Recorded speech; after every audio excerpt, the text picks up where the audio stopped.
నమస్తే 9 స్వాగతం. Navy radar station ఏర్పాట్ల వల్ల తెలంగాణకు ఎలాంటి నష్టం లేదని మంత్రి కొండ సురేఖ స్పష్టం చేశారు. రాడార్ స్టేషన్ రిజర్వ్ ఫారెస్ట్ భూములను గత బీఆర్ఎస్ ప్రభుత్వమే అప్పగించిందని, బీఆర్ఎస్ హయాంలోనే ఈ నేవీ రాడార్ కోసం కేంద్రం అన్ని అనుమతులు ఇచ్చిందని వెల్లడించారు.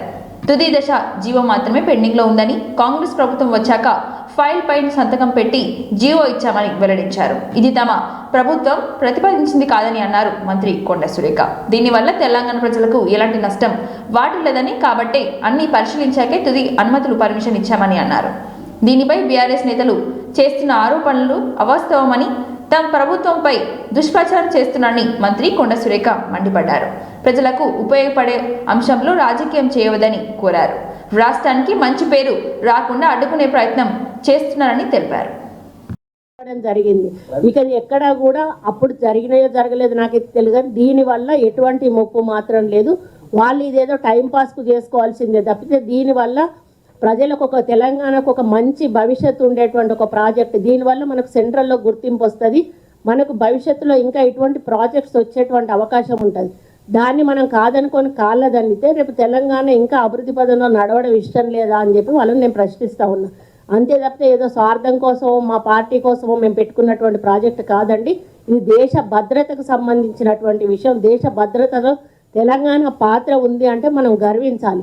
ఆ పాత్ర పోషించే అవకాశం మనం వచ్చినందుకు మనం అందరం కూడా దీనికి సంతోషించాలి. అంతే తప్పితే దీన్ని కూడా ఒక రాజకీయం చేసి దీన్ని పోరాటం చేస్తాం, ప్రజలను రెచ్చగొడతాం, మా ఇష్టం ఉన్నట్టు చేస్తాము అని అంటే అది వాళ్ళు ఆలోచించుకోవాలి. వాళ్ళ విజ్ఞతకే వదిలేస్తూ ఉన్నాను.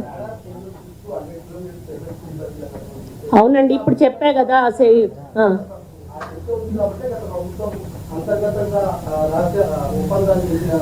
లేదండి, వాళ్ళు బయటకు చెప్పుకోలేకపోయారు. వారు ఆ బైసన్ పోలో గ్రౌండ్ అడిగారు. ఆయన పాప కేసీఆర్కి ఇక్కడ కట్టిన వాళ్ళ కొడుకులు ఎవరు కూడా సీఎం కాలేదట. అక్కడ కడితే సీఎం అవుతారని ఎవరో జ్యోతిష్ కూడా చెప్పాడట. ఆ పోలో గ్రౌండ్ ఇస్తే కానీ మేము ఈ ఫైనల్ సంతకం పెట్టామని వాళ్ళు ఆపేశారు. మళ్ళీ వాళ్ళ గవర్నమెంటే వస్తుంది, ఇట్లనే కంటిన్యూ చేసి అది లాక్కుందామని చూశారు. కానీ వాళ్ళు ఇవ్వలేదు, సెంట్రల్ వాళ్ళు ఇవ్వకపోతే ఈ ఫైల్ పక్కన పెట్టారు. దాన్ని బూసి దులిపి బయటికి తీసి మేము ఇది ఒక తెలంగాణకు మంచి ప్రాజెక్ట్ వస్తున్నప్పుడు మనం ఎందుకు వద్దనాలి, అంతా కంప్లీట్ అయిపోయింది, జస్ట్ ఫైనల్ సంతకానికి ఉన్నది మేము పెట్టాము, వాళ్ళకి హ్యాండ్ ఓవర్ చేసాము. ఇప్పుడు మళ్ళీ వాళ్ళు స్టార్ట్ చేస్తాము. దాంట్లో బీఆర్ఎస్ వాళ్ళు ఉండడం నాకు చాలా ఆశ్చర్యకరంగా ఉంది. ఎందుకంటే జరిగిందంతా వాళ్ళ హయాంలోనే జరిగింది. ఈరోజు మళ్ళీ వచ్చి చెప్తున్నారు. ఈరోజు 30 సంవత్సరాలుగా మనం ఒకటి తమిళనాడులో కూడా లేదు, ఎటువంటి ఇబ్బంది కూడా ప్రజలకు కానీ, పక్షులకు కానీ, ప్రకృతికి కానీ, నీళ్లకు కానీ ఎక్కడ కూడా ఎఫెక్ట్ అయ్యేటువంటి అవకాశం 100% కూడా లేదు.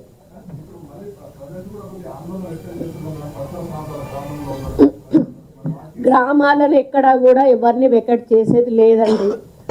డిప్యూటీ సీఎం బట్టి విక్రమార్క 2024-25 ఆర్థిక సంవత్సరం వార్షిక బడ్జెట్ కోసం రాష్ట్ర సాగునీటి పారుదల శాఖ రూపొందించిన బడ్జెట్ ప్రతిపాదనలపై మంత్రి ఉత్తమ్ కుమార్ రెడ్డితో కలిసి సంబంధిత అధికారులతో సమీక్ష చేస్తున్నారు. ఈ సమావేశంలో హాజరైన ఆర్థిక శాఖ ప్రత్యేక ప్రతిపాదన కార్యదర్శి రామకృష్ణారావు, రాహుల్ తదితరులు పాల్గొన్నారు.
పై మాజీ ఎమ్మెల్యే రఘునందన్ రావు ఫైర్ అయ్యారు. బీఆర్ఎస్ అధికారంలో నుంచి పోయిన తర్వాత కేటీఆర్ కు మతి భ్రమించి ఏది పడితే అది మాట్లాడుతున్నారని మండిపడ్డారు. అధికారంలో ఉన్నప్పుడు మోడీ గురించి, అధికారంలో నుంచి పోయిన తర్వాత గవర్నర్ గురించి నోటికి ఎంతొస్తే అంత మాట్లాడుతున్నారని విమర్శించారు. కేటీఆర్ నోరు అదుపులో పెట్టుకో, సిరిసిల్ల ఖాళీ అవుతుంది, నీకు కనిపిస్తుందా లేదా అని ప్రశ్నించారు రఘునందన్ రావు. జెడ్పీటీసీలు, సర్పంచ్లు, ఎంపీటీసీలు నాయకులంతా రాజీనామా చేశారు. 5 సంవత్సరాల తర్వాత చూసుకుంటే బీఆర్ఎస్ మొత్తం ఖాళీ అవుతుందని అన్నారు. కాంగ్రెస్ బీజేపీ ఒకటని కేటీఆర్ మాట్లాడుతున్నారని, ఏది ఏమైనా కాంగ్రెస్ బీజేపీ ఎప్పటికీ ఒకటి కావని చెప్పారు Raghunandan Rao. When you noticed that there is some discrepancy, why can't you register a case immediately? ఒక ప్రభుత్వ ప్రధాన కార్యదర్శిగా పనిచేసి ప్రభుత్వం లోపల ప్రత్యేక సలహాదారుడుగా ధరణి పేరిట అక్రమంగా ఆస్తులు సంపాదించినట్టు మన నోటీస్కి వస్తే వెంటనే విచారణ ప్రారంభించడానికి ఈ రాష్ట్ర ప్రభుత్వానికి ఉన్నటువంటి ఇబ్బంది అయింది. కేసు నమోదు చేసినాం. ప్రభుత్వం వాళ్ళకి ఇచ్చినటువంటి భూమిలో పోయి ఇది ప్రభుత్వ స్థలం అని బోర్డు పెట్టుండ్రి. 75 గజాల లోపల ఇచ్చిన 59 జీవో మీదనేమో రిజిస్ట్రేషన్ లాపమని చెప్తారు. కానీ హైకోర్టు పునఃసమీక్ష రజత్ కుమార్ అయితే మీరు బాగా చెప్పిన కాళేశ్వరంలో ఇంజనీరింగ్ చీఫ్ గా ప్రత్యేక అధికారిగా ఉన్నాడు. బిడ్డ పెళ్లి చేసిండు. తాజకృష్ణ వాళ్ళ బిల్లు కట్టిరు. బిల్లు కట్టినోడు కంపెనీ కాంట్రాక్ట్. ఉత్తర అరవింద్ కుమార్ గారిని అక్కడి నుంచి ట్రాన్స్ఫర్ చేసేసినాం. అయిపోయిందా? చేతులు దులిపేసిరా? రెండు కూడా ఒక నాణ్యానికి బొమ్మ బొరుసులాగా ప్రవర్తిస్తున్నాయి అనుకుంటున్నారు.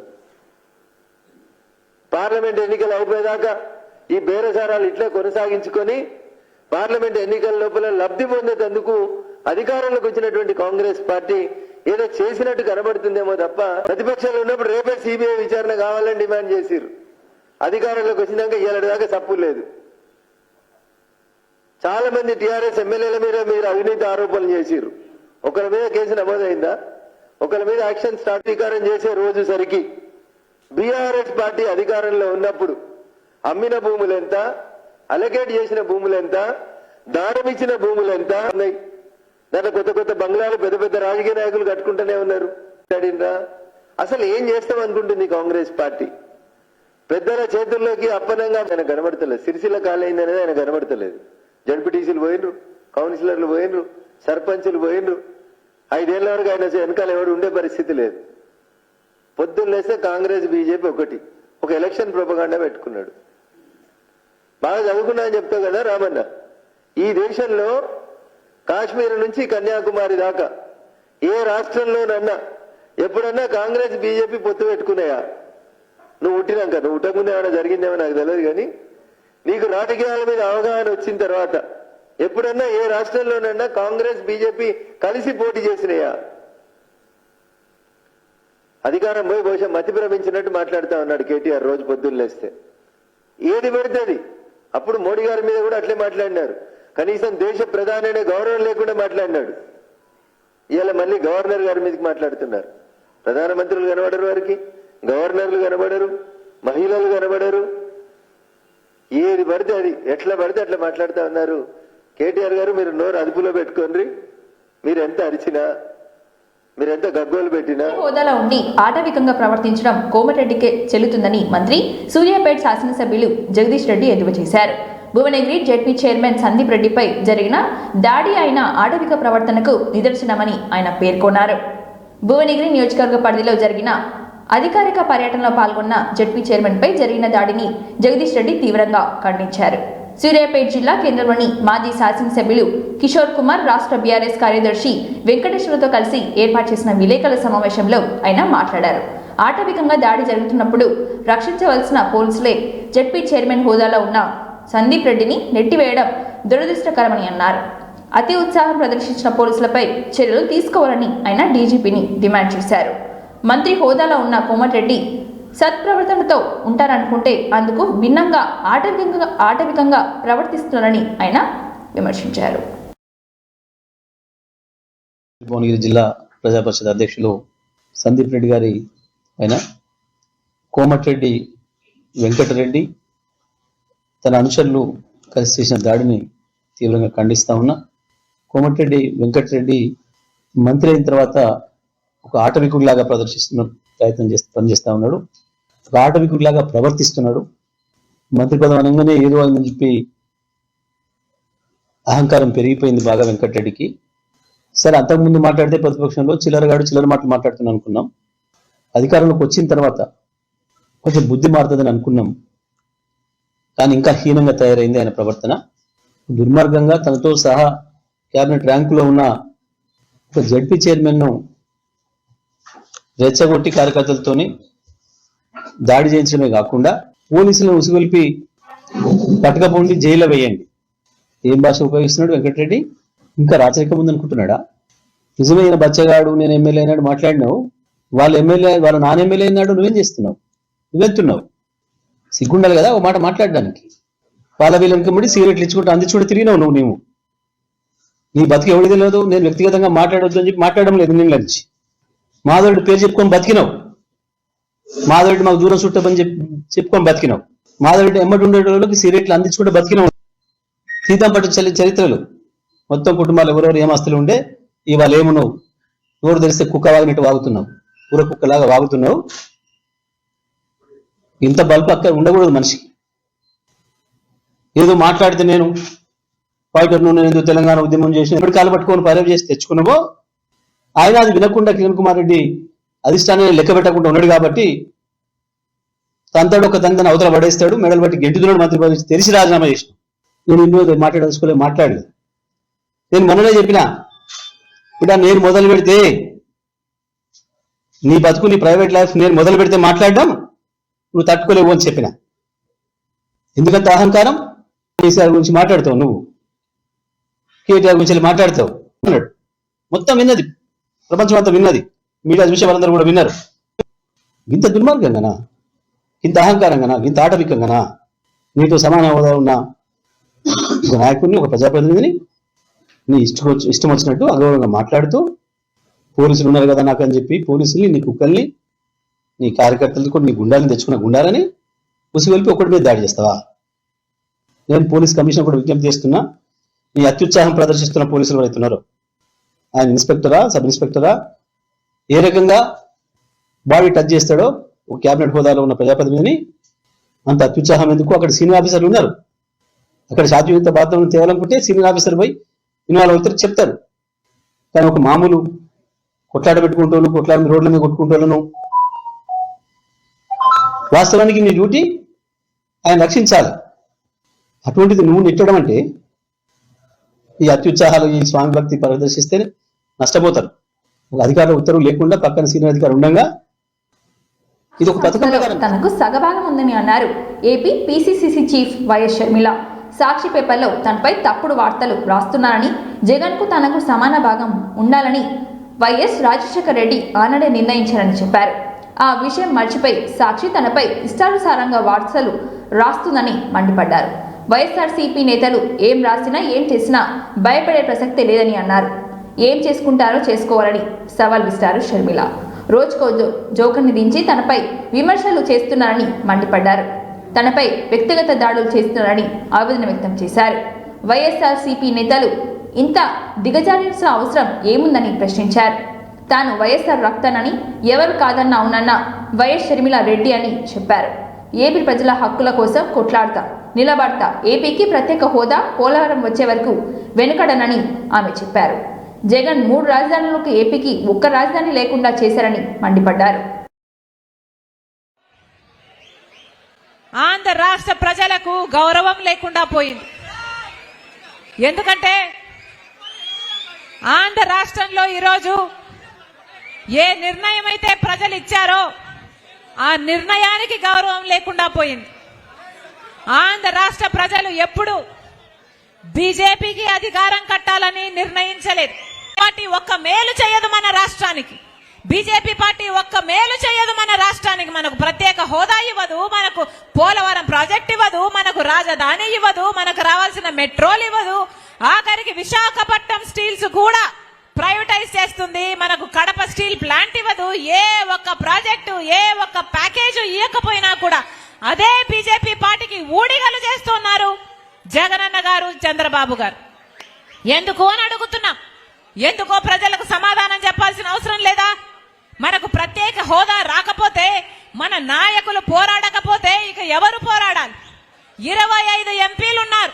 బేషరతుగా మద్దతిస్తుంటే, సిగ్గు లేకుండా వాళ్ళు బానిసలుగా మారుతుంటే వీళ్ళకి ఎందుకు వేయాలి ఓటు? ఉన్నంత తేడా ఉంది.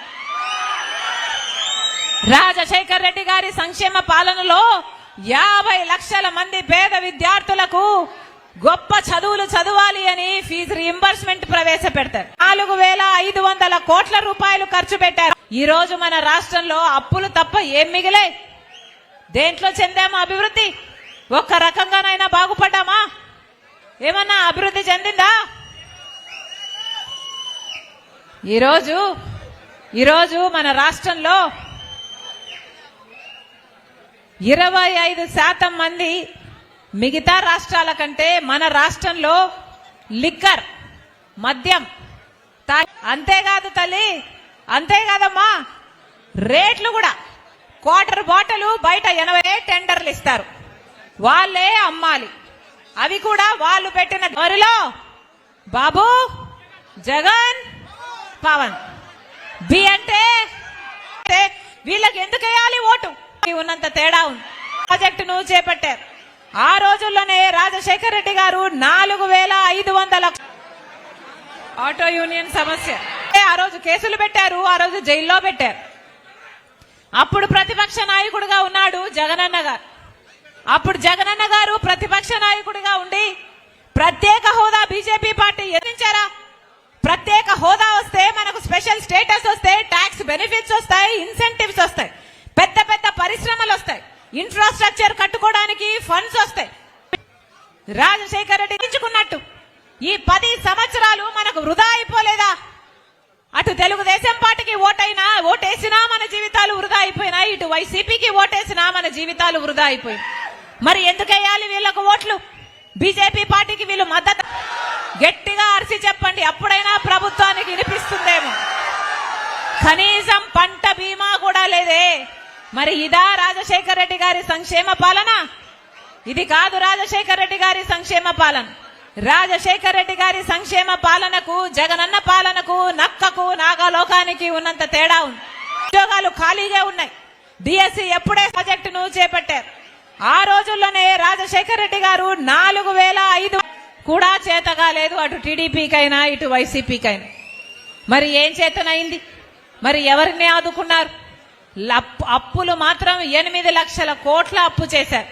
ఈ రోజు మన రాష్ట్రంలో నానిపై వెంకన్న ఫైర్ అయ్యారు.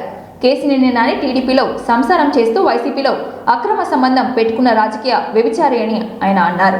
టీడీపీలో ఏ నాయకుడితో కూడా ఆయన కలిసి పనిచేసిందే లేదు. వైసీపీ నాయకులతో మాత్రం చాలా దగ్గరగా కలిసి నడిచాడు.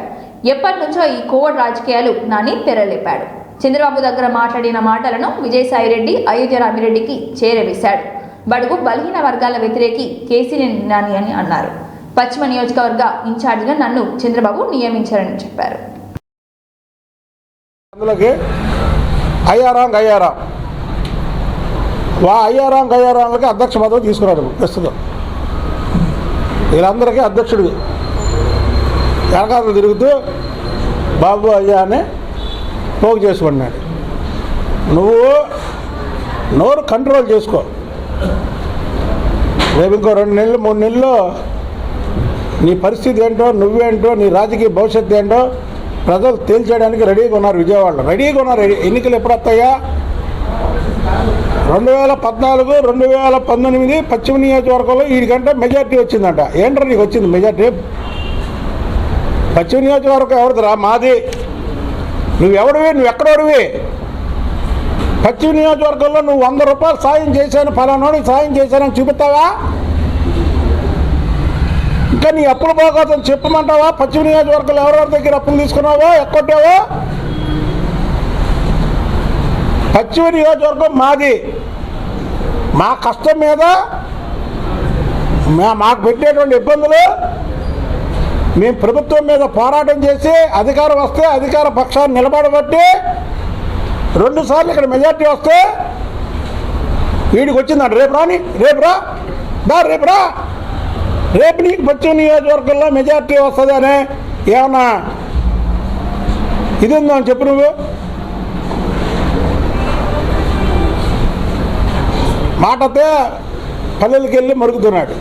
మండలం కొనాయమాకుల రైతు వేదికలో పరకల శాసనసభ్యులు రేవూరు ప్రకాష్ రెడ్డి 86 మంది లబ్ధిదారులకు మొత్తం 86,09,976 రూపాయలు కళ్యాణ్ లక్ష్మి, షాదీ ముబారక్ చెక్లను సోమవారం పంపిణీ చేశారు. ఈ సందర్భంగా ఎమ్మెల్యే రేవూరు ప్రకాష్ రెడ్డి మాట్లాడుతూ పేదింటి ఆడపడుచుల కూతుళ్లకు పెళ్లిళ్లకు కళ్యాణ్ లక్ష్మి ద్వారా ఆర్థిక సాయం అందించాలనే ఉద్దేశంతో ప్రవేశపెట్టిన పథకం గత ప్రభుత్వం నిర్లక్ష్యంతో చెక్కుల పంపిణీ ఆలస్యం చేయడం మూలంగా పెళ్లి ఖర్చులకు ఉపయోగపడకుండా పోయాయని అన్నారు. ధనిక రాష్ట్రంగా ఉన్న తెలంగాణను గత పాలకులు అప్పుల రాష్ట్రంగా చేయడం వల్ల కొత్తగా ఏర్పడిన కాంగ్రెస్ ప్రజాప్రభుత్వానికి ఆర్థిక ఇబ్బందులు ఏర్పడిన పేదింటి ఆడపడుచులను ఆదుకోవాలని కళ్యాణ లక్ష్మి షాదీముబారక్ చెక్లను చెల్లించడం జరిగిందని ఆయన అన్నారు. ఆడబిడ్డల పెళ్లిళ్లకు వాళ్ళ తల్లులైన ఆడపడుచులకు మరి ప్రభుత్వం పరంగా ఆదుకోవడానికి ఇచ్చే కళ్యాణ లక్ష్మి చెక్కులు పంపిణీ చేయడం అనేది మీరందరూ ఇచ్చిన అవకాశము చాలా సంతోషం. 2023 మార్చి నుండి ఇవాళ వచ్చిన చెక్కులలో చూశాను నేను ఒకసారి డేట్లు. 2023 మార్చి నుండి 2023 10వ నెల వరకు కూడా ఉన్నాయి. అంటే గత ప్రభుత్వము ఎప్పుడో మనసు చూసినప్పుడు ఇచ్చినట్టు కనబడుతుంది. ఈ సమావేశంలో చెప్పాను, ప్రభుత్వం అనేది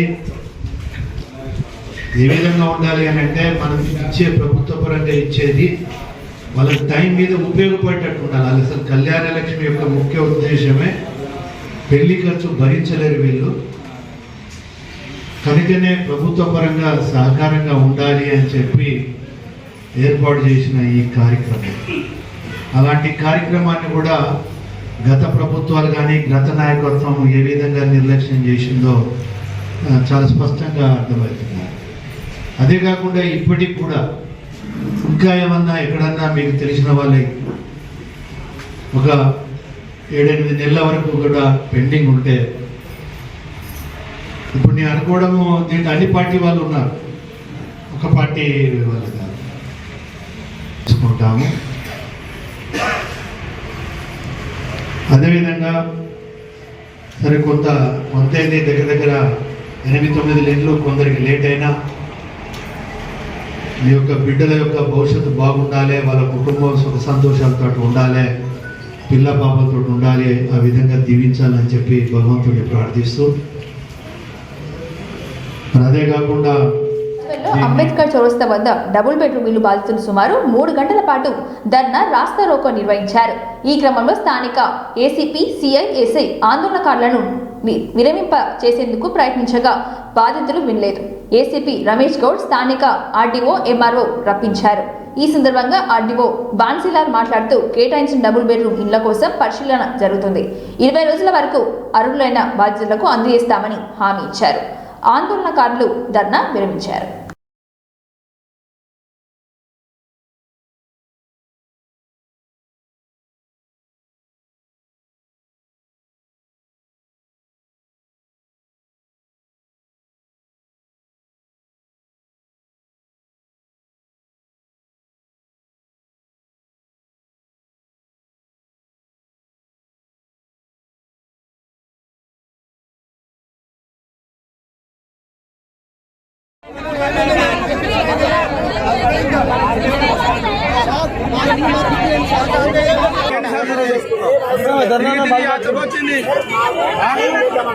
అంతే ఇస్తారా పట్టానికి ఇవ్వాలి, ఎన్ని ఇప్పియాలి,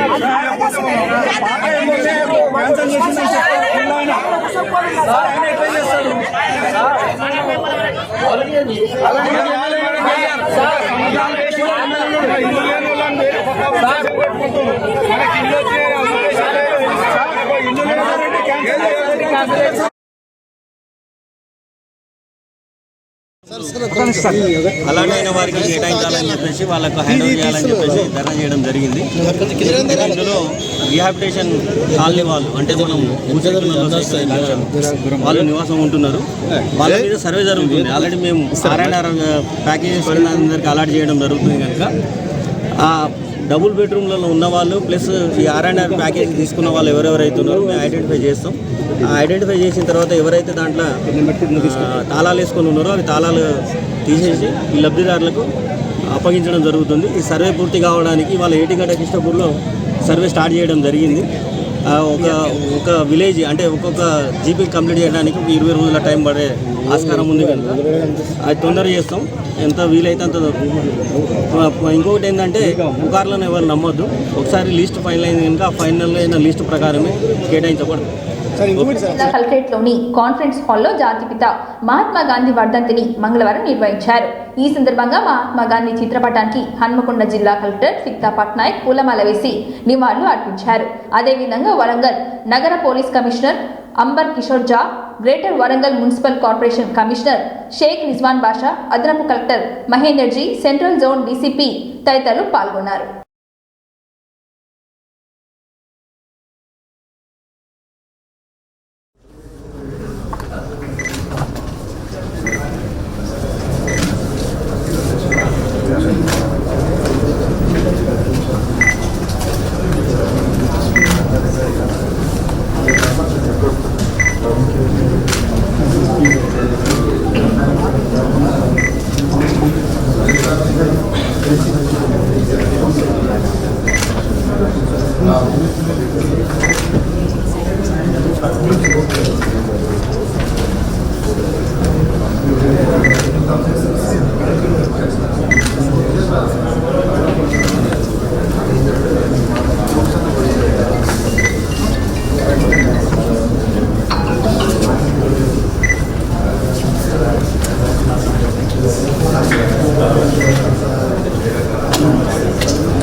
మహాజాతర నేపథ్యంలో జిల్లా పరిధిలోని రోడ్ల పనులు, సైన్ బోర్డులు, భద్రతా ఏర్పాట్ల పనులను త్వరితగతిన పూర్తి చేయాలని హన్మకొండ జిల్లా కలెక్టర్ సిక్తా పట్నాయక్ వివిధ శాఖల అధికారులను ఆదేశించారు.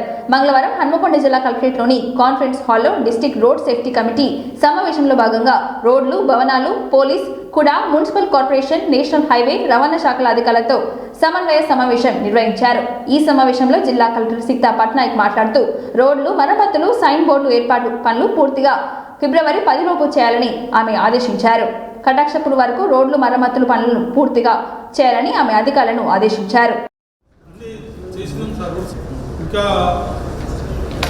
అక్కడ ఒక బీచ్ ఫస్ట్ గేట్ దగ్గర ఇక్కడ వచ్చేసి సైన్ బోర్డ్స్ కావాలండి. బైపాస్ తీసుకొని వచ్చేసి అక్కడ యాక్చువల్గా ఎలిమినేషన్ అడిగారు. Elimination is not in our scope. అప్పుడు that suppose to be GWMC అది వీళ్ళు అది అక్కడ యాక్చువల్లీ ఆల్మోస్ట్ 1 hour 2 hours వరకు only on this focus. So మరి రాజయ్య గారు కూడా లాస్ట్ టైం అటెండ్ చేశారు spot. Since now we have blind spots exist ఇంకా అయితే చేస్తే ఎక్స్ప్లోర్ చేస్తే బాగుంటుంది. That will be one thing. So I think I suggested to take up elimination at least in this one black spot. Since it was discussed for at least 1 or 2 hours last time. The Ellapur దగ్గర cameras around 300 cameras ఉన్నాయి. We have put in the critical area. Police department నుంచి వచ్చిన inputs ప్రకారమే junctions అన్నిటిలో CCTV cameras పెట్టాము. Now we have blind spots exist ఇంకా కావాలి మన దగ్గర additional cameras also. But these are like not typical CCTV, it's like advanced cameras. So అవి కాబట్టి video feeders. So critical ఏమైనా ఐడెంటిఫై ఇంకా మీరు మొత్తం చూడండి. మేము కూడా మేడం కమిషనర్ గారు విజిట్ చేస్తాము. కానీ గ్రౌండ్ వర్క్ మీరు చేయాలి. ఎందుకు మున్సిపల్ కమిషనర్ గారు జాతర అంతా కూడా వచ్చే జనాలు మనం ఊరుకొండ చేసుకుంటే రాబోయే జాతర మనకు అంగన్వాడీ జాతర వెరీ ఇంపార్టెంట్ విషయం కనుక దానికి మనము ఎటువంటి ఇబ్బంది లేకుండా ట్రాఫిక్ ప్రాబ్లం లేకుండా బయటపడతామనే పాయింట్ ఒకటి.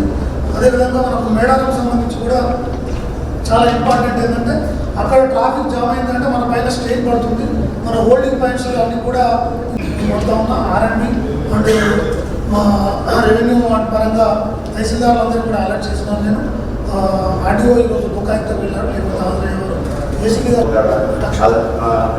వార్తలు సమాప్తం. మరిన్ని వార్తలతో మళ్ళీ కలుద్దాం. చూస్తూనే ఉండండి 9 TV.